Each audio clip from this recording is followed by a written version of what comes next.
Hello, traders. FX Pip Collector here. Today is Monday, February 5th, and I'm going to be analyzing the US dollar Canadian, starting on the monthly, working my way down to the 1 hour time frame for the full top-down analysis. So the US dollar CAD, I actually still think this is either an A or a 1. This is either a B or a 2. I still think it would most likely go down for either a wave C, which would look like that, which I think is the more likely possibility, down to the 100% Fibonacci extension, or maybe even it's a wave 3, which I think is unlikely, but it definitely is a possibility that it goes all the way down to the 161.8 and maybe even beyond. So taking it down to the weekly time frame. Now we definitely have been going up pretty strong for the last several weeks, pretty much all year long, as you can see. But I still think this is a downtrend. I think it's a wave 1. I still think this is now going up in some sort of a crescent like a wave 2. I still think it's going to go down and make a 3, a 4, and a 5. Most likely a 1, 2, 3, 4, a 5 of wave C, like I was showing on the monthly time frame. So taking it down to the daily, kind of seems to me like we're making a series of three-way patterns because I definitely see three waves up. I definitely see three waves down. This could even end up being like a WXY pattern, a 333 pattern. If that's the case, then this is probably going to make three waves up to at least the 61.8, possibly even the 78.6 to make a wave Y of wave 2.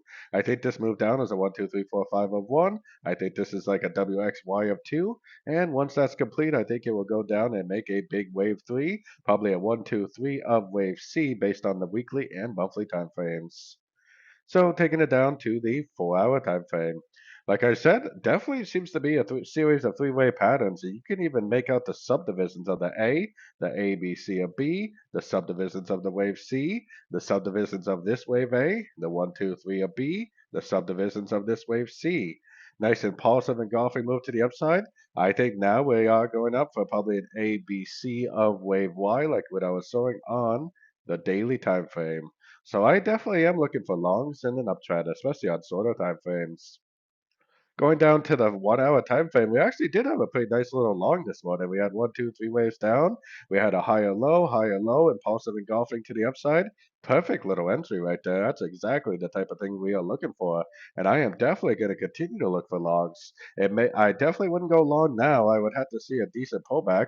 But if I see another three-way pattern to the downside, another ABC correction, another impulsive engulfing move to the upside, then that is exactly what I would be waiting for an entry to go along for the continuation of this uptrend. I'm pretty sure we're in like a wave A of wave Y right now, so I definitely would continue to look for longs at least until the higher time frames give me a reason to start looking for shorts again, which they definitely have not done so. So don't forget to join my free Discord channel. The link for that is on the screen and in the description. Thanks and happy trading.